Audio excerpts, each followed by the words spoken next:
बिस्मिल्लाहिर्रहमानिर्रहीम। मेरा नाम महमूद नियादी है। अस्सलाम वालेकुम वरहमतुल्लाहि वबरकातुहू। आप लोग जानते हैं कि आज 4 अगस्त है और दिन है सोमवार का, और आप ये भी बहुत अच्छी तरह जानते हैं कि अगस्त के महीने की हमारी तारीख़ में क्या अहमियत है। 14 अगस्त 1947 को मेरा ख्याल है दुनिया की सबसे बड़ी हिजरत हुई और मुसलमान हिंदुस्तान से पाकिस्तान आए।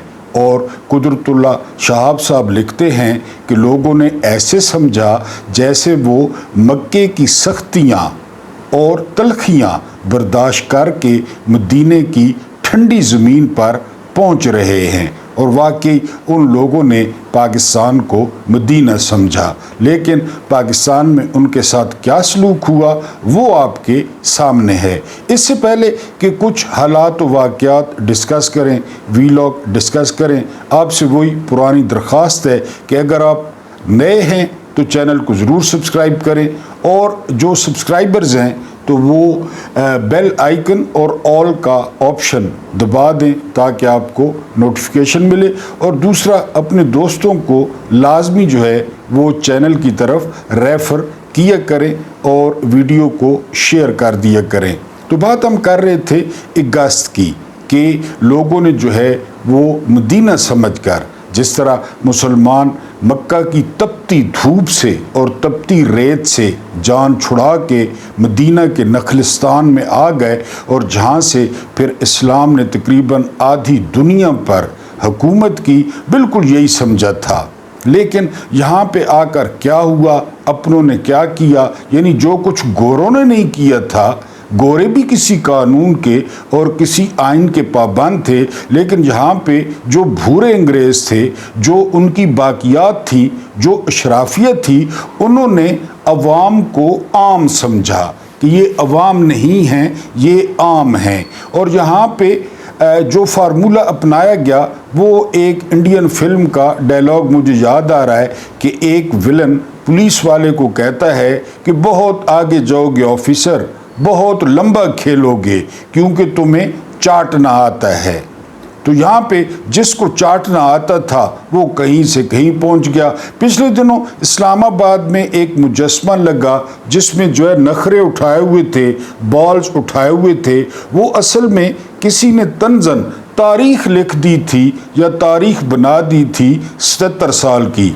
फिर पता लगने वालों को पता लग गया कि ये तो हमारी तरफ इशारा है, तो उन्होंने रातों रात वो जो मोनूमेंट्स थे उनको गायब करा दिया। बहरहाल हम कुछ खबरें डिस्कस करेंगे, उसके बाद वीलॉग में मज़ीद अगस्त को जो है हम इंशाल्लाह जारी रखेंगे।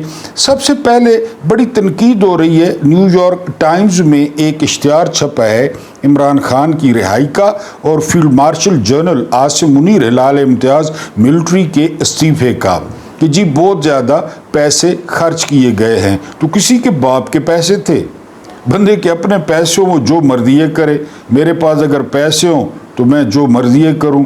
मेरी बड़ी ख्वाहिश है कि मेरे पास पैसे आएंगे तो मैं एक ज़बरदस्त किस्म की गाड़ी लूँगा। तो मेरे पैसे होंगे, मैं सरकारी ख़जाने से तो नहीं डिमांड कर रहा। तो वो अपने पैसे थे अमरीकियों के, उन्होंने लगाए, इश्तिहार भी दिया। वाकई इश्तिहार महंगा था, और वॉशिंगटन पोस्ट में इश्तिहार देना वाकई बहुत महंगा होता है। दूसरी तरफ अगर हम देखते हैं तो मोहसिन नकवी का बंगला नंबर है 36। यहाँ पे जो तज़ीन व रहाइश है उस पर 4 करोड़ और 73 लाख रुपया खर्च आया है। मैंने कल भी बताया था, नाम मुझे नहीं पता था, आज आपको नाम बता रहा हूँ। वो मोहसिन नकवी है। तज़ीन व रहाइश आप समझते होंगे, कारपेट चेंज करना, पर्दे चेंज करना, सोफ़े चेंज करना, वॉशरूम में जो है ना कमोड चेंज करना, 4 करोड़ 73 लाख। इन 4 करोड़ 73 लाख में कितने लोगों के घर बन सकते हैं सादे से, वो आप खुद अंदाज़ा कर सकते हैं। और इसकी अदायगी कौमी ख़जाने से की गई। मुनाफिकों को वो इश्तिहार याद आ रहा है, टट पूंजियों को, जो अपनी जेब से दिया गया, लेकिन ये 4 करोड़ और 73 लाख इनको नज़र नहीं आ रहा। बहरहाल यहाँ पे सहाफ़त से आप अच्छी तरह जो है ना वो वाकिफ़ हैं। पाकिस्तान ईरान के साथ अपनी तिजारत 10 अरब डॉलर्स तक लेकर जाएगा। उनकी जो गैस थी وہ پوری کی پوری ان کی فٹنگ ہماری سرحد تک ہوئی ہے. آگے ابا جی اجازت نہیں دے رہے, گیس ہم لے نہیں سکتے, تیل ہم امریکہ سے لے رہے ہیں, یہ پڑوس میں ایران ہے, رات کو تفتان سے لائٹیں نظر آتی ہیں ایران کی, تو یہ $10 ارب کی تجارت کریں گے. ابا جی سے پوچھا ہے, مارکو روبیو سے پوچھا ہے, جو آپ کے انداتا ہیں ان سے پوچھا ہے, چے موتیا آپ کی اتنی جرت ہے کہ آپ ایران کے ساتھ $10 ارب کی جو ہے نا وہ تجارت کریں گے؟ ایرانی تو غیرتی ہیں, ایران میں تو غیرت ہے, ایرانیوں میں تو ریڑھ کی ہڈی ہے, آپ لوگ تو لے لے ہیں, آپ لوگ تو بیگر کانٹ بھی چوزرز ہیں, تو آپ کدھر $10 ارب کیا ہمیں اخباروں میں دینے کے لیے؟ 10 ارب آذربائیجان سے, 10 ارب ایران سے, 15 ارب سعودیہ سے, 76 ارب کویت سے. ہمیں 3 سال ہو گئے آپ کے سامنے ملکی حالات. دکانوں پہ جو دکاندار ہیں وہ چینی نہیں رکھ رہے, وہ کہتے ہیں کہ جی ادھر سے منڈی سے جس قیمت پہ مل رہی ہے تو اس قیمت پہ اگر بیچیں تو 7-8 روپے فی کلو جو ہے وہ گھاٹا ہے. چینی مل نہیں رہی اور یہ $10 ارب کی تجارت کریں گے جو ہے نا وہ ایران کے ساتھ. بہرحال ٹھیک ہے, کریں جی. اس کے بعد راہل گاندھی نے ایک انکشاف کیا ہے, اور میرا خیال ہے انڈیا پہ پاکستان کے شاید تھوڑا بہت رنگ چڑھا ہے. راہل گاندھی نے کہا ہے کہ نریندر مودی اور بی جے پی سرکار نے 100 سیٹوں پر دھاندلی کی تھی. ہم تو شروع سے سنتے آ رہے ہیں کہ جو انڈیا کا نظام ہے وہ ٹرانسپیرنٹ ہے, وہاں پہ EVM مشین استعمال ہوتی ہے, اور ہم نے تو سیدھی بات ہے کبھی نہیں سنا کہ کسی نے الزام لگایا ہو, اور الیکشن جو جیتتا ہے وہ جیتتا ہے, جو ہارتا ہے وہ ہارتا ہے. بہرحال آج کے اخبار میں راہل گاندھی کا یہ بیان چھپا ہوا ہے کہ بی جے پی نے 100 سیٹوں پر جو ہے وہ دھاندلی کی ہے. اب یہ تو کوئی انڈین اخبار ہی بتا سکتا ہے یا کوئی غیر جانبدار صحافی بتا سکتا ہے. ویسے RSS جس قسم کی مینٹیلٹی رکھتی ہے تو ان سے توقع کی جا سکتی ہے. بہرحال یہ راہل گاندھی نے کہا ہے.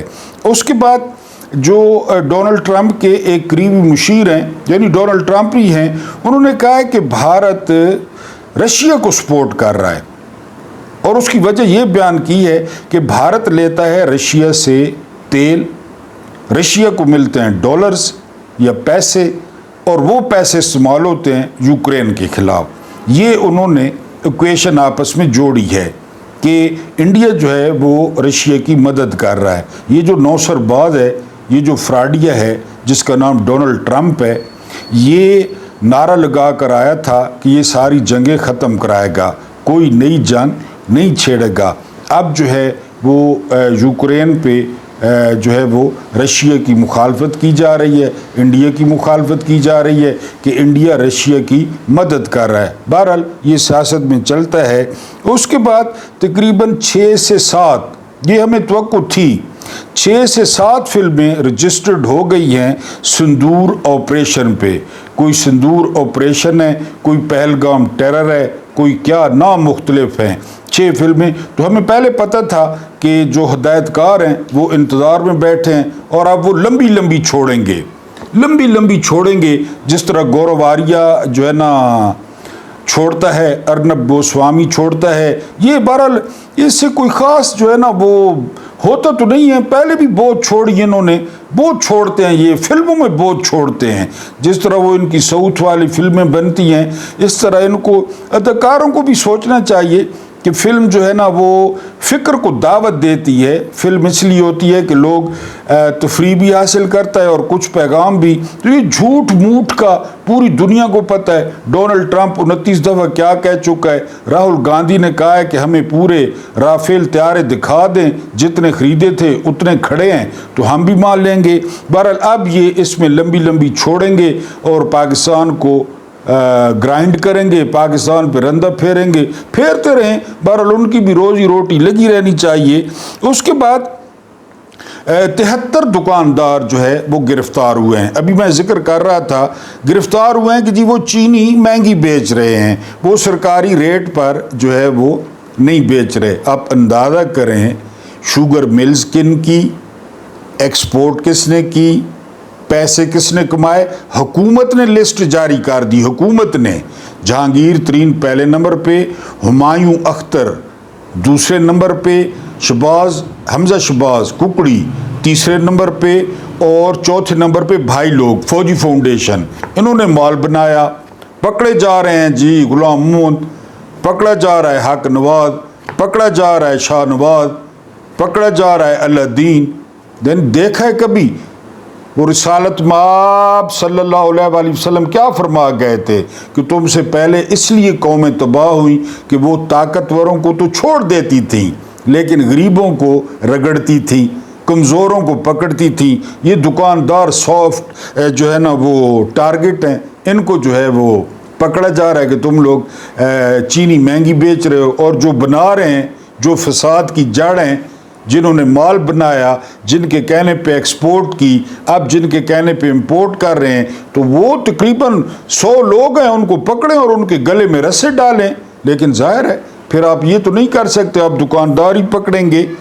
غزہ میں 92 افراد جو ہے وہ شہید ہو گئے ہیں۔ میں نے آپ کو پہلے بتایا ہے کہ لگتا یہ ہے کہ جو ہے نا وہ ٹارگٹ دیا گیا ہے اسرائیل کو کہ وہ جلد از جلد اتنا ٹارگٹ پورا کرے، غزہ کو کلیئر کرے، یہاں پہ جو نسل کشی ہے مسلمانوں کی وہ کرے، تاکہ یہاں پہ کسینو بنے، یہاں پہ جوئے خانے بنے۔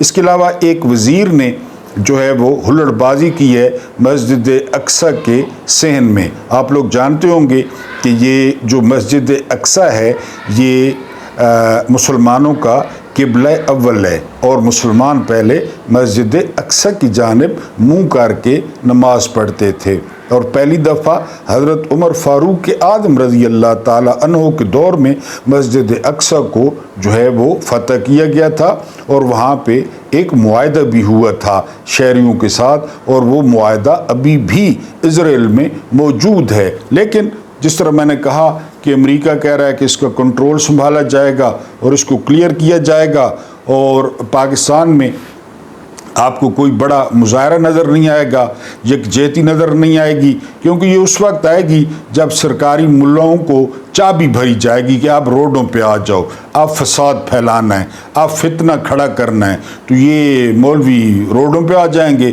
ورنہ ویسے تو جو ہے اگر یہاں پہ مظاہروں کی اجازت ہو تو عام لوگ شرکت کریں گے، عام لوگ فلسطینیوں کا ساتھ دیں گے۔ لیکن آپ کو پتہ ہے سرکاری پالیسی جو جاری ہے، ابراہیم اکارڈ ہو گیا، اسرائیل کے ساتھ محبت کی پینگیاں ہو گئی۔ یہ جو جرنیل ہیں نا یہ قائد اعظم سے بہت زیادہ نفرت کرتے تھے، بہت زیادہ۔ ایوب خان بہت نفرت کرتے تھے، اس لیے ان کو آخری دنوں میں جو ہے وہ بالکل جو ہے نا بے آب و گیان زیارت میں بھیج دیا گیا۔ جہاں ڈسپینسری نہیں تھی ان کے ساتھ ایک کرنیل تھا الہی بخش، وہ بڑا جو ہے نا مخلص بندہ تھا، وہ ان کی دیکھ بھال کرتا۔ اور جب سردار عبدالرب نشتر کو مہاجرین کے مسائل کا انچارج بنایا قائد اعظم نے، تو ان کے ساتھ ADC لگایا ایوب خان کو۔ 3-4 دن بعد جو ہے وہ سردار عبدالرب نشتر نے رپورٹ دی کہ یہ جو فوجی ہے یہ میرے معاملات میں بڑی ٹانگ اڑاتا ہے، سیاسی معاملات میں بڑی دلچسپی لیتا ہے۔ تو قائد اعظم نے شٹ اپ کال دی ایوب خان کو کہ اسے 2 سال کے لیے مشرقی پاکستان بھیجا جائے اور کوئی بیج اس کو نہ لگایا جائے۔ پھر قائد اعظم جو ہے وہ انتقال کر گئے، کیونکہ ایوب خان کے ذہن میں جو تقریر تھی وہ یہ تقریر تھی کہ یہ جو فوجی ہیں نا یہ سویلینز کے یہ جو ہے وہ رکھوالے ہیں، ملازم ہیں، یہ ریاست کے ملازم ہیں۔ سویلینز پالیسیاں بنائیں گے اور فوجی ان پر عمل درآمد کریں گے۔ قائد اعظم کو نہیں پتہ تھا کہ میرے بعد پورے پاکستان کے یہ چاچے مامے بن جائیں گے، پورے پاکستان کے یہ وزیر اعظم ہوں گے، صدر یہی ہوں گے، وزیر خارجہ یہی ہوں گے، وزیر خزانہ یہی ہوں گے۔ بہرحال یہ ایوب خان قائد اعظم سے نفرت کرتا تھا، یحییٰ خان مجیب الرحمان سے نفرت کرتا تھا، ضیاء جو ہے وہ بھٹو سے نفرت کرتا تھا، مشرف نواز شریف سے نفرت کرتا تھا، اور جنرل باجوہ اور فیلڈ مارشل صاحب وہ عمران خان سے نفرت کرتے ہیں۔ کیونکہ یہاں پہ میں نے کہا نا عوام جو ہے وہ عام ہے، بالکل عام ہے، اور اس میں عوام کا اپنا قصور ہے کہ ہماری کوئی حیثیت نہیں ہے، ہم نے ٹیکس اکٹھا کرنا ہے، ہم نے ماچس پہ بھی ٹیکس دینا ہے اور آپ کو پالنا ہے۔ بہرحال اب جو بینرز لگ رہے ہیں مختلف شہروں میں، تو وہاں پہ مکھیہ منتری موجود ہے، وہاں پہ नवाज भगोड़ा मौजूद है, वहाँ पे लेला मौजूद है, यानी शहबाज शरीफ। कैद आदम नहीं है, इल्हाम इकबाल भी नहीं है, कैद आदम भी नहीं है, क्योंकि मैंने आपको बताया कि शुरू से कैद आदम इनको चुपता था, क्योंकि कैद आदम ने वाज़ेह लाइन्स दी थी। जिस तरह नेहरू ने जो है वो सिविलियंस के मातहत कर दिया था फौज को, कि फौज सिविलियंस के मातहत है। यहाँ कैद आदम ने भी किया था स्टाफ कॉलेज में, लेकिन उधर जो है ना वो फौज ने बात मान ली, इधर नहीं मानी। मैंने आपको बताया कि उसने जो है ना इंडिया ने, उन्होंने कहा जी कि हम रशिया से तेल खरीदेंगे, तो जर्नैल हुकूमत के पीछे खड़े हैं, वो तो नहीं लेटे अमेरिका के सामने कि ठीक है जी हुकूमत का फैसला है तो खरीदे, हम क्या करें। यहाँ पे नहीं जी, हम हैं, हम हर उसमें शामिल हैं। बहरहाल जहाँ पे भी जो है ना वो पोस्टर्स लग रहे हैं, बैनर्स लग रहे हैं, उसमें मुख्यमंत्री मौजूद है। मुख्यमंत्री फिर आपको पता है आजकल मुख्यमंत्री की क्या कंडीशन है, वो रानी है पाकिस्तान की, उसके अलावा उसका बाप है, उसका चाचा है, और सबसे बड़ी जो तस्वीर है वो फील्ड मार्शल साहब की है कि इन्होंने गोरों के साथ जहाद किया और गोरों से जो है वो इन्होंने पाकिस्तान को लड़कर आज़ाद कराया। तो ये शुरू से कैद आदम से, शुरू से जो अयूब खान की रूह थी वो कैद आदम से अभी तक जो है ना वही भटक रही है। ये कैद आदम से नफरत करते हैं, क्योंकि कैद आदम ने इनको बताया था कि आपका असल काम क्या है। 17 सीटें ली थी जो है वो नून लीग ने 2024 के इलेक्शन में। फिर कहा जाता है, एक सहाफ़ी ने कहा कि जी आधी रात को सिकंदर सुल्तान राजा जो चीफ इलेक्शन कमिश्नर है वो बगैर प्रोटोकॉल के गाड़ी में बैठा और जो है ना वो चला गया। कोई कहता है कि नदीम अंजुम साहब इंतज़ार कर रहे थे, DGISI खोते जितना उनका मुंह था, कोई कहता है उठ जितना उनका मुंह था, और रजील शख्स था, जलील शख्स था नदीम अंजुम। ये तकरीबन सारे ही ऐसे होते हैं, और जब जाते हैं तो फिर बाहर ही नहीं निकलते। उसके पास गया तो 17 सीटें जो है वो नून लीग जीत रही थी। उसके बाद जो है ना उन्होंने फॉर्म 47 आइंस्टाइन की रूह को तड़पाते हुए जो है ना फॉर्म 47 ईजाद किया, और लोगों को उठा उठा के, कोई रो रहा था, कोई सो रहा था, कोई कमोड पे बैठा था, कोई भर भर कर रहा था, क्योंकि 80 हज़ार की लीड से तो नवाज शरीफ हार गया था, 80 हज़ार की लीड से। बाकियों को तो आप छोड़े ना, पूरा शरीफ टब्बर लाहौर से हार गया। फिर इन्होंने फॉर्म 47 दिए, तो इनका शुक्रिया अदा करना था। आज ऐलान हुआ है कि मखसूस नशिस्तें मिलने के बाद नून लीग की जो सीटें हो गई हैं वो 124 हो गई हैं। 124 मानेंगे आप? किसी मुल्क में ऐसा करिश्मा, किसी मुल्क में ऐसा जादू, किसी मुल्क में ऐसे जर्नैल, किसी मुल्क में ऐसी मिलिट्री स्टैब्लिशमेंट ठगों की, और अपनी कौम को ठगना, अमेरिका के सामने भीगी बिल्ली बनना, और वो 124 आज ऐलान हो गया है। यानी 124 में से 17 सीटें निकालें तो कितनी बचेंगी? 107। मुझे मैथ नहीं आता, ये ऐसी वैसे दे दी गई, 17 सीटें जीते वो। तो बहरहाल बहुत शुक्रिया नदीम अंजुम साहब, तारीख आप पे लानतें डालेगी, सिकंदर सुल्तान राजा की नस्लों पे लानत डालेगी। सिकंदर सुल्तान राजा की औलाद वो अपना तारुफ नहीं करा पाएगी कि हम सिकंदर सुल्तान राजा के बेटे हैं या हम सिकंदर सुल्तान राजा की नस्ल से हैं। लोग इन पे लानतें डालेगा, क्योंकि याया की भी नस्ल मौजूद है। कहीं नज़र आई है आपको? कभी नहीं नज़र आएगी। बाजवा की नस्ल भी नज़र नहीं आएगी, मुशर्रफ की भी नज़र नहीं आएगी, क्योंकि ये इन्होंने लोगों के साथ ऐसा किया। तो इनकी नस्लों पे भी लोग लानतें डालेंगे। हाँ, वो खाते रहें, जो है ना वो क्या कहते हैं, पेंशनें खाते रहें। ये तो वैसे भी हराम खा रहा है, मुद्दत इसकी ख़त्म हो गई है। चीफ इलेक्शन कमिश्नर की बीवी तरक्कियों पे तरक्की कर रही है। बहरहाल इनका बहुत शुक्रिया। 17 सीटों से 124। अगर कहीं पे ये आपने देखा या सुना तो कमेंट्स में आपने लिख देना है। ये लेला जो है ना, सैयद मंसूर अली शाह ने चीफ जस्टिस बनना था, तो मंसूर अली शाह को मुलाकात के लिए बुलाया गया, और मंसूर अली शाह को यानी रूल्स ऑफ बिजनेस समझाए गए कि आपने इतने बजे पेशाब करना है, इतने बजे नहाना है, इतने बजे छोटा पेशाब, इतने बजे बड़ा पेशाब। तो मंसूर अली शाह ने इनकार कर दिया। बहरहाल मंसूर अली शाह भी इतना दूध का धुला नहीं है।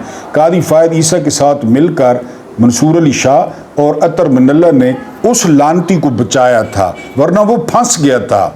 वो जो रेफरेंस उसके खिलाफ आया ना लंदन की जायदादों वाला, तो ये मंसूर अली शाह और अतर मंडला ने उसको बचाया था कि तुमने लंदन में जायदाद कहाँ से बनाई, तुम्हारी तो घर वाली प्राइवेट स्कूल की टीचर थी, तुमने हुदैबिया पेपर मिल में माल पकड़ा, शरीफ खानदान को तुमने जो है ना क्लीन चिट दी। बहरहाल इन्होंने बचाया। मंसूर अली शाह ने, बहरहाल हिदायत का कोई वक्त नहीं होता, मंसूर अली शाह ने इनकार कर दिया कि मैं आपके एजेंडे पे नहीं चलूंगा।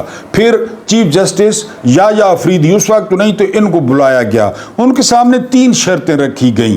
पहली शर्त ये थी कि इमरान कभी वापस नहीं आएगा, चीफ जस्टिस बनने की पहली शर्त। दूसरी शर्त यह थी कि फौजी अदालतों को जायज़ करार दिया जाएगा। तीसरी शर्त यह थी कि मखसूस नशिस्तें वो नून लीग और पीपल्स पार्टी को दी जाएंगी। तो याया अफरीदी ने कहा कि ये कौन सा मसला है, मैं तो समझा था आप मुझे अंधेरे में लेकर जाएंगे, मैं मुंह दूसरी तरफ करके दीवार के साथ खड़ा हो जाऊंगा और खली वली प्रोग्राम होगा। ये तो बड़ा सौखा काम है, ये कोई औखा काम है इमरान को रोकना। क्योंकि ये याया अफरीदी ये कहता है कि 9 मई वालों को 4 महीनों में सजाएं दें। 4 महीनों में हो रही हैं सजाएं, हो गई हैं, अभी हो भी रही हैं। मॉडल टाउन को 11 साल हो गए हैं, 11 साल। हामला औरतों के मुंह पे गोलियां मारी गई, उसके जिम्मेदार कौन है? शहबाज शरीफ और राणा सनाउल्ला। वो किसी को याद आया हो याया अफरीदी 11 साल 11 केस चल रहा है। वो भी खैर 9 साल बाद ही था, तैरुल कादरी भी 9 साल बाद था और 9 साल बाद है। वो गया कनाडा में, उधर सुना है माहौल बड़ा ज़बरदस्त है, गोरियां स्कर्ट आबशारें, उसे बड़िया मौजान। वो भी 9 साल बाद था, वो भी नस गया इधर लोगों को मरवा के। तो उसका मॉडल टाउन का जो है ना हामला औरतों का किसी को नहीं पता। 9 मई वाले फैसला करें। बहरहाल इसने कहा जी कबूल है।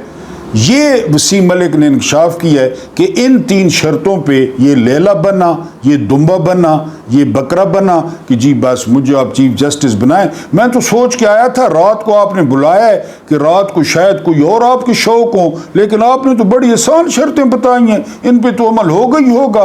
आप मुझे चीफ जस्टिस हूद दिलाएं, रेंट दें, इसके अलावा तनख्वाहें बढ़ाएं, अलाउंसेस दें और मेरी आमनियाँ बजनियाँ तक को। ये 3 शराइत पे ये लैला बना। आखिरी खबर, फील्ड मार्शल साहब हैं general Asim Munir Hilal Imtiaz military. Chief of army staff हैं जनरल आसिम मुनीर हिलाल इम्तियाज़ मिलिट्री। तो फील्ड मार्शल आसिम मुनीर ने chief of army staff general Asim Munir को तजवीज़ दी है कि आप सदर बन जाएं। कैसी मज़ेदार बात है। फिर आप कहते हैं कि मैं दानिशवर नहीं हूं। आप मुझे दानिशवर ही नहीं समझते, आप मुझे सस्ता दानिशवर समझते हैं। मैं आपको कैसे कैसे फार्मूले बताता हूं कि ये फार्मूला बताएं आप। यानी मेरे सामने करोड़ रुपया रख दिया जाता है और मुझे कहा जाता है कि जी आपने लेना है या आपके बैंक में जमा कराएं, फैसला आपका है। आपने नकद लेना है या बैंक में जमा कराएं, ये 2 ऑप्शन है आपके पास, तीसरा ऑप्शन नहीं है। तो फील्ड मार्शल आसिम मुनीर ने chief of army staff general Asim Munir को तजवीज़ दी है कि आप सदर बन जाएं। प्रपोजल मौजूद है, इसका इंकशाफ किया है दरियाई घोड़ा अल मारूफ मेरे मोहतरम व्यूअर दरियाई खच्चर ने कि जी ये प्रपोजल मौजूद है। किसने दी है, कहाँ रेफरेंडम हुआ है, अवाम से किसने पूछा है, ये यानी किसने प्रपोजल दी है? उन्होंने खुद एक दूसरे को दी है। यानी जब वो इधर ऑफिस में थे ना, उन्होंने प्रपोजल लिखकर आर्मी हाउस है वहाँ उन्होंने ख़त भेज दिया। जब घर पहुँचे तो वहाँ पे प्रपोजल पड़ी थी कि GHQ से प्रपोजल आया है कि आप सदर बन जाएं। सदर का जो ईवान सदर है बहुत बड़ा है, मैंने देखा है बहुत बड़ा है। 8 करोड़ जिसके बगीचे पे लगता है, जिसके 1000 से ज़्यादा मुलाजिम हैं, जिसकी गाड़ियाँ बेतहाशा हैं। जिस गाड़ी में सदर बैठता है वो गाड़ी बहुत बड़ी है, फिर बग्गी में बैठता है सदर। फिर जब जो है ना वो बाहर जाकर मुलाकातें करनी पड़ती हैं تو ٹرمپ کے ساتھ چھپ کے ملاقاتیں نہیں کرنی پڑتی، اس طرح بندہ ساتھ ساتھ صوفوں پہ بیٹھتا ہے، دور نہیں بیٹھ ہوتا۔ یہ فوائد ہیں صدر ہونے کے۔ آپ سمجھیں کہ صدر بن کے کوئی عوام کی خدمت کرنی ہے، کوئی دال روٹی، کوئی تنخواہیں، کوئی غربت کی لکیر، ایک تو آپ بھولے ہیں، یعنی آپ اپنا علاج کرائیں۔ اور یہ سارا چکر آپ کو بتایا کہ یہ سارے چکر میں پاکستان نہیں ہوتا، اس سارے چکر میں عوام نہیں ہوتے۔ عوام صرف ہوتے ہیں بجٹ کے وقت کہ ماچس پہ اتنا ٹیکس، بیٹا پیدا کرنے پہ اتنا ٹیکس، ابھی لگا نہیں ہے، لگے گا۔ بیٹی پیدا کرنے پہ اتنا ٹیکس، ابھی لگا نہیں ہے، لگے گا۔ آکسیجن پہ اتنا ٹیکس، ابھی لگا نہیں ہے، لگے گا۔ یہ سارے لگیں گے، سارے۔ عوام ہوتے ہیں بجٹ والے دن کے لیے، یعنی اپنا کیش نکلوائیں گے بینک سے، اتنے پیسے حکومت کو دیں گے، اے ٹی ایم استعمال کریں گے، اتنے پیسے حکومت کو دیں گے، گاڑی اپنے نام کرائیں گے، اتنے پیسے حکومت کو دیں گے، گاڑی کا نمبر لگوائیں گے، اتنے پیسے۔ یہ ورنہ یہ پروپوزلیں تو یہ روزانہ چلتی رہتی ہیں، پروپوزلیں۔ انہوں نے فیلڈ مارشل نے جنرل کو منت کی، تھوڑی کو ہاتھ لگائے کہ آپ صدر بنے۔ اللہ رناو نے صدر بانا جو، پاکستان نے مسائل نہ ہکا حلے صدر بانا جو۔ فیلڈ مارشل نے آرمی چیف کو پروپوزل بھیج دیا ہے۔ اللہ پاک آپ کو آسانیاں عطا فرمائے۔ آپ مجھے ویسے دانشور نہیں مانتے تو آپ کی مرضی ہے، آپ ڈاڈے ہیں، آسانیاں بانٹنے کی توفیق عطا فرمائے۔ میرا رب کریم آپ کے اور میرے مرحومین کی مغفرت فرمائے، ان کے ساتھ عدل کا نہیں رحم کا اور احسان کا معاملہ فرمائے۔ مجھے برداشت کرنے کا بہت بہت شکریہ۔